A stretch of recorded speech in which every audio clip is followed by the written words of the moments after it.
introduce Dr. Diane, but let me first say, I want you all to listen real well to Dr. Diane's program today, because education, guys, is really, really changing. What's going to be expected of her as a dean of a college, you just will not believe it. But I mean, it goes all the way down to the teachers themselves. So she's got a real interesting program. It's very enlightening. Amanda Lincoln, come up here, Amanda. Amanda is the Director of Development for the Foundation, and she does a marvelous job. And I just want to give Amanda a couple of minutes to talk about what she does at the Foundation. Thank you so much, Steve. I am excited to be here today. I was a Rotarian years ago and always enjoy coming back to visit fellow Rotarians and see how busy you are and how much you're accomplishing. So thank you. It's an honor for Diane and I to be here today. As Steve said, my name is Amanda Lincoln, and he asked me just to take a few moments to explain a little bit about what I do at the university before I introduce Diana for your program. But before I do, how many probably know Jane Stacy, who was at the university for years and years as our alumni director? She tells me that everywhere you go that you can meet amazing Southeast alums. And I have to say, I agree with her. So I've been looking for them when I'm out speaking to people. So before I get started, I want to know how many alums of Southeast do we have here today? Oh, good, good. Can you say any education alums specifically, College of Education? All right, well, you guys have a special treat. Oh. So what year? Yeah. Suddenly now. Wait, there's 10 more. 72. And Jason? 2003. There you go. Thank you. We appreciate all of you, but they only gave me a handful of those. And there was a lot of you here today. What I do is I get to work with our alums and our donors, and I work specifically with the College of Education and the College of Health and Human Services. I get to work with Joe, who is a lot of fun, to raise funds for various things, to get support for our programs, for scholarships, whatever it is. We're working to make the experience at Southeast as good as it can be for our students. I've been at the university, it'll be 7 years this summer, I guess. I've been working with our public radio station for the last several years. I know several of you from that effort there. And then also raised some funds for our River campus. And to me, I feel like I have the best job in the world. And I think Linda and Tony would probably agree, because we get to work with people who want to make a difference. All of the donors that we talk to have a common theme. They're looking to pay something forward, to give something back, and to change a life if they can at all. And I'm just honored to be able to do that, and it's really an exciting thing to do. I want to introduce Diana now. She came to Southeast this past summer and she is, as Steve mentioned, the Dean of the College of Education. She was the chair of the Department of Special Education at the University of Wisconsin-Whitewater. And during that time, she also served as the Director of University Learning Communities and facilitated their role in freshman enrollment and campus visitation programs. She was the chair of the Handbook Group, coordinator of the Live and Learn Education Learning Community, and coordinator of the Emotional Behavioral Disorders Program in the Department of Special Education.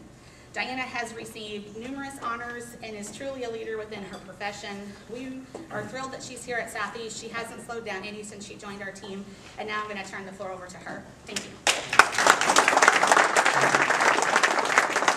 Hopefully I can turn this on right. Mic on, mic not on. And he's going to come help me because, you know, this part of the text. So I've started out with a little bit of a cartoon here for you, because really what I'm going to talk about today is helping you understand the changing nature of teacher education. What we're doing across the nation is very different as we start thinking about who becomes a teacher, how they can become a teacher, and what we're going to do to them as a future teacher. Is this one actually on now? Yeah, you use that. No, they're both off. They're both off. Yeah, we gotta Okay. get. So if you can't hear me back, I'll use my teacher voice. So I'm going to start with reading this nice little comment for you. As you can see, I've memorized this utterly useless fact long enough to pass a test question. I now intend to forget it forever. You've taught me nothing except how to cynically manipulate the system. Congratulations. They say the satisfaction of teaching makes up for the lack of pay. So why do I start there? Well, we have a changing nature of teacher education, where not only have we always been testing our children, we're going to be testing our future educators in a way that has never existed in the nation before in the state of Missouri. So I want you to kind of picture my freshman class coming next year, our undergraduates who want nothing more than to want to be a future educator, go into classrooms and help children learn. To be able to do that, looking at this whole nature of being assessed, they will now take 3 exams before I even let them in my college. So I want you to think about this. When we, Amanda's talking about needs of students, needs of educators. What we will begin to do, because there's a belief in our nation that teacher education colleges have not been screening out the right people to go into our field. That we basically have become the reason for failing schools. I probably wish I had known that maybe before I moved here, but it's all my fault. I didn't know that, but it is. It's all mine. And so the current belief is we need to drastically change how we prepare a future educator, because we're the ones responsible for making sure they know what to do before they get out, and that they'll do it appropriately once they get out. So we have this new thing coming, and we're going to begin to have these young men and women come in as a freshman, and here's what we're going to tell them, and the shortages will become a really big issue related to this. So you want to teach. You will maintain a 3.0 GPA in your content area and in your pedagogy. Can you raise your hand if you graduated with a 3.0? All right. Did my educators in the room graduate with a 3.0? One did, one didn't. So we'll have this new GPA. The 3 tests somebody will take to come into my program. One's a content exam to make sure they learned what their grades said they earned in their freshman, sophomore content. Then we're going to give them a psychological assessment. And in this psychological assessment, we will look and we'll say, based on your psychological profile, you don't have what we think are the characteristics of a future educator, or you do. We will be the only state in the nation to pre-screen future educators in that way. And then we will also give them another bubble test, like our cynical child in the first cartoon, and we'll ask them to then discuss their work ethics. We'll assess them with a bubble test on their work ethics toward how teachers should be performing in the schools. So we'll give them those 3 tests. At the end of their sophomore year, we'll say, yes, you did okay, you get to be a teacher, or we're supposed to say, according to the State Department, maybe you shouldn't. Now, I think everybody in this room would say we all want high-quality educators.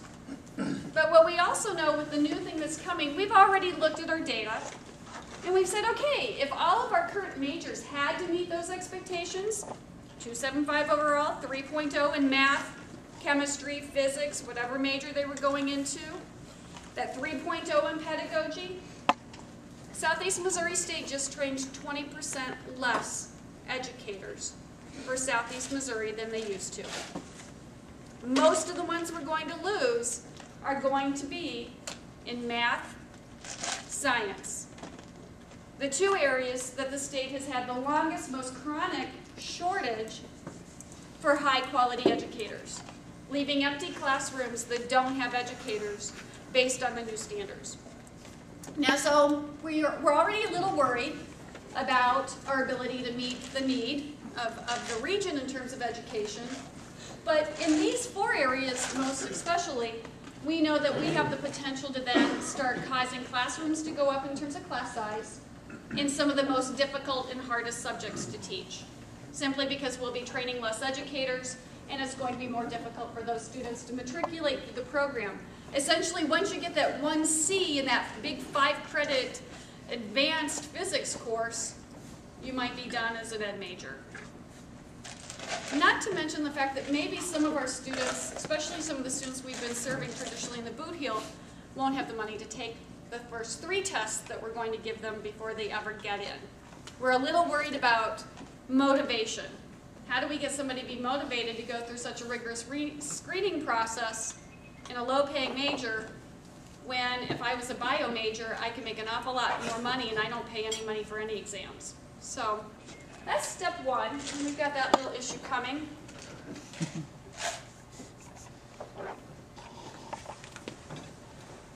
What we also know is happening in the state simultaneously. In 5 years, the number of shortages we're expecting because of teacher retirements, at least a third of the teacher education workforce going on in the state right now has the ability to be retiring in the next 5 years, suggesting that even in areas we don't have shortages in right now, elementary education will also become shortage fields just because we don't have enough bodies to meet the number coming out in retirement. And then for some strange reason, less people are choosing to go into teacher education right now. And that was already starting to occur before the changes in the state. Now the other change that's going to come with the state on the graduates will be 3 exit exams now, not 1 like they used to take. So now they will have another disposition. We'll give them that psychological test again to see if we did any voodoo to their brains while they were in the teacher education program. And now maybe they do know how to think like a teacher. You might hear a little skepticism in my voice about that measure, since there haven't ever been any tests that really clearly say you should teach and you shouldn't. They'll do a work sample assessment, which will be scored by people not at Southeast Missouri. And if they fail that, they don't get their license. Even if they pass student teaching, even if they pass our curriculum, even if they pass their exit exam that they need to take on their content exam. How many of you want to teach now? So I've got the 6 tests, huge new cost to somebody to go into the field. Again, into a field that, when I compare what I might make in a different field, is going to look a little different. Impact in classrooms, some people are being a little cynical, saying, well, this is a good way to consolidate and close down some of the smaller districts because they won't be able to get anybody. I've heard some people say, well, the good thing is, if we have less teachers, we can pay them more. So you reallocate your budget. So there's some exciting things maybe for future educators to get better salary. Now here's the part that I like best, and this is the piece that you will be reading about. My first, what's going to be called Media Blitz from the College of Education of Southeast Missouri State will be coming in November or December of 2014. You're all familiar with your public schools having their annual report cards. College of Education's now have been folded into the same annual report card as public schools. Across the state, it's not just Southeast, it's all of us. Doesn't matter if you're private. So now, instead, what used to happen at a College of Education, and any, those other majors as well, every 5 years, every 7 years, you go through accreditation. We will now be going through an annual accreditation process for every single program. We're the 5th largest teacher education program in the state. I have 26 teacher education programs that are in my college. All 26 of those programs will be going through an annual. Every July, after we've graduated those kids in May, we have to send reports in on all of our completers, and come November, out into the media will be, here are your good programs, here are your okay programs. We just put these programs on 1-year probation. They don't clean themselves up in a year, they're out of here. We don't even get as much time as the public schools to do a plan of correction. 2 years and your program could be out. You hear the excitement in my voice? They're also expecting outside agencies to then come in and rank us. I think about this. If I was the new freshman, and I'll pick on our math education program, which is a very strong program. They've been really ahead of the curve in a lot of the things that they're doing. So they get their annual report, shows how their kids did on all those tests. It's also going to go out into the public school and track our alum and say, well, in math education, half of them aren't even teaching in the public schools. Ding. Oh, and then, when we look, we can't even track, some aren't even in the field anymore. Yeah, first 5 years, they'll look at 1, 3, and 5. Did we keep them teaching? Did we train them well enough that they want to stay in the field 3 to 5 years? 75% of my students are women. In the first 5 years post-graduation, What might cause some of them to not be teaching? I don't know. Then they're going to take all of their test scores of the kids they're responsible for in their classrooms and compare us. And they'll say, oh, teacher A, their kids scored poorly on the state assessment. That must be because Southeast Missouri State University did not prepare that teacher well, because that teacher's students aren't performing. It's called value-added modeling in the good statistical language. And then they'll compare us on all those tests. They're going to then also compare us on the GPAs, and then they'll assess things like, do we have all the right technology for our teachers so that they can go out and be 21st century teachers. So that's AYP, or for colleges of education. What it will mean for you in the community could be really great, depending on how our data show up in that paper. Wow, look at what a great college of ed that we have.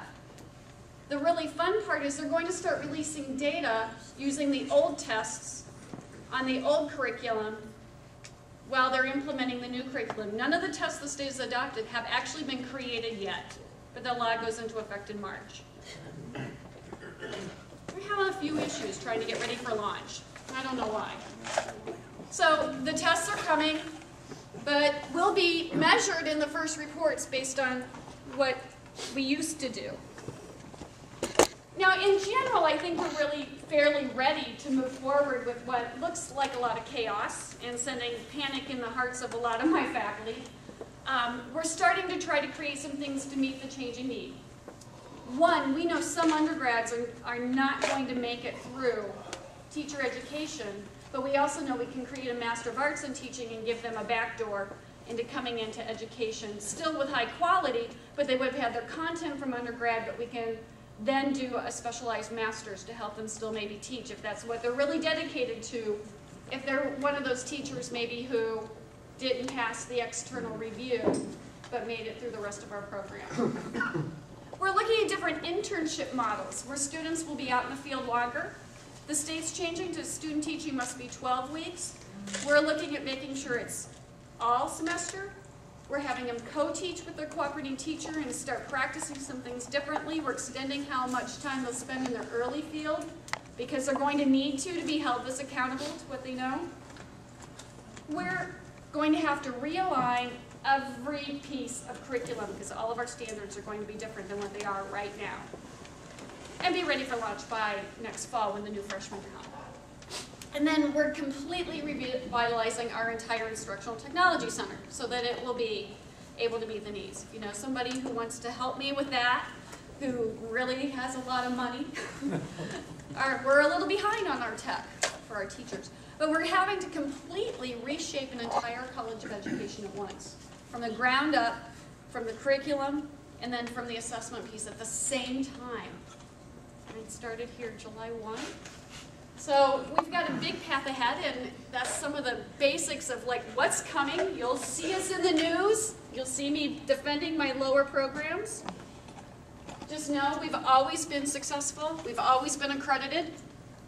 We're starting something called Freshman Learning Communities to support our freshmen when they come in. We're just going to grab our ed majors, basically hug them, have them live together, take classes together, and protect them as we can. And then doing other things to help them specialize. So that kind of gives you a nutshell. Questions? Yeah. A lot of people, when they go to college, don't know what they're going to do. And so after a couple of years, they work their way into education, and then it's a 5-year program. Is this going to be a 6 or 7-year program just to get your degree from what you've laid out here? If someone comes late to the game, the first thing we're going to have to do is sit down and say, you're going to have to drop the money for 3 tests. See how you did. Make sure you pass, especially the content assessment they'll take.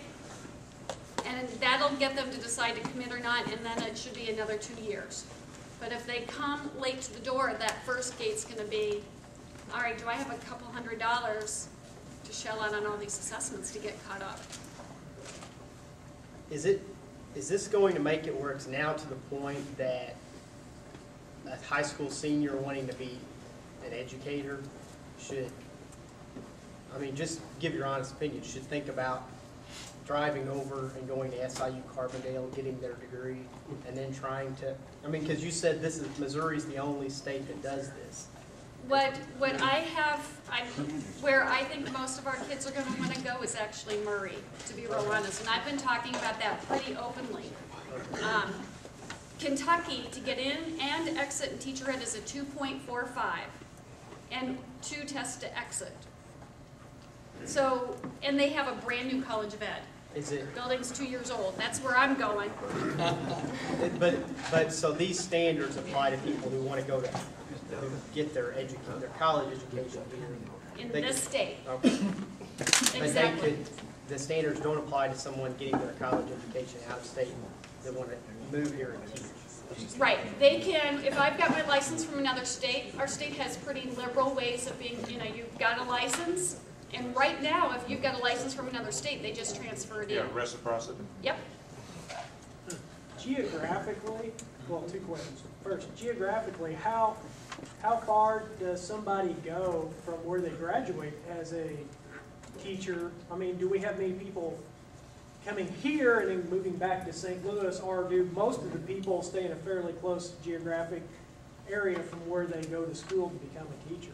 We have a very large group from St. Louis that are in our teacher education program. We also pull from Illinois, especially because their tuition in-state is about the same as our out-of-state. So we do pull from a fairly wide geographic region. Fortunately, Illinois has as many crazy rules as we do, so those students don't get quite as flustered, although the new 6 tests that are coming may fluster a few. So that was part 1. My wife is a math teacher at a high school, and she's dealing with a lot of these similar issues within public education for the state that the high schools are dealing with. I mean, they're already maxed out on the number of kids they can teach in all these classrooms. What's going to happen? They're going to pay the teachers more? I mean, it seems like the state's going to run into a real issue here in about less than 5 years, probably. We agree that in about 5 years, we're going to be having a whole different conversation about how can we convince people to want to teach, and they're going to have to decide what aspects of what they're creating and launching as of March right now are the pieces that work and what might go. I'd be the first to say, I will legally, I have told the state personally that I think that I would get sued if I went to some sophomore who took this dispositional assessment and based on no behaviors, you know, they've never had class with us, they've never gone out in the field and done something stupid, say, but you know, according to your standard deviation on this test score, you don't look like a good teacher on paper. We're not going to let you in. I don't think I can defend myself. I'm going to go back there first. Yeah, how does SEMO stand with the rest of the colleges in Missouri as far as putting out educators? We're 5th largest. There were 5 more graduating from Mizzou than us. So, you know, I needed 5 more completers to be bigger than them. It sounds like the main goal for these programs is accountability. Correct. And they may be going about it in odd ways. Who is the developers of these programs? Are educators being asked for their input, or is it kind of like how I'm in banking and people who've never been in banking make up banking regulations? The State Board of Education is the one who pushed this initiative. Now, many of them come from areas of life that may not be related to education. Some may have a history of being educators or be married to an educator and feel that and all of them will say our kids went to school, so we know education. Did I say that out loud? As far as how this would affect, let's say you've got a teacher who did their bachelor's, they got their degree, went and taught for 10 years and decided, hey, I'm going to go get my master's. And let's say they don't meet the undergrad qualifications of what would need to be coming in. I mean, how does that affect them? They're okay because they're already licensed. Grandfathered, basically. Yep. So if I've got somebody already licensed and they come into my principalship program or superintendency program, then they just meet those requirements. But those programs are held to the same standards. So once they come and get a new, like they get their school counseling or then they fall right into that whole system. So we get tracked on whether people get jobs as a principal, we get tracked on the principalship test pass score. So all of that then kicks in for them as a part of our new group. There, then there, and then there. Well, I was going to, a couple things. One, you're probably going to go to the internet to provide some of these teaching classes, especially in math and science, where a school probably won't even have a teacher for that, which is not something new. I know my kids have taken online classes the past several years. The other thing is you probably will get sued giving that test, saying somebody like me who took one of those tests one time and they said, oh, you can be a force ranger. Well, that's not what I wanted to do, so I didn't become a force ranger. Should have. But I would hate to some test to say that's what you got to do. Right. And this is supposed to only measure whether they have the Well, some of my clients personality think of a I'm a teacher. force I ranger. think there was somebody over here, and then there's like a few over there. Yeah, you talked about post-assessment. Did you talk about teachers that are in the field after 10 years, or is it strictly the first 5 years? It is, they're only tracking them for the first 5 years for impact on our score. Now, the schools have a whole new evaluation system starting at the exact same time. And so they're going to what I lovingly call MEAS, which is Missouri Educator Evaluation System. And they will be evaluated on that new system. And that is also impacting then the principals, because there's a principal version, and then the superintendents. So school boards will now have to know how to use MEAS to evaluate their superintendent. So all of this is happening at the same time. So they'll continue to be tracked, but it'll go into the MEAS. And then when those MEAS scores are supposed to help inform me who's actually a good teacher, so I can let them have a student teacher or not.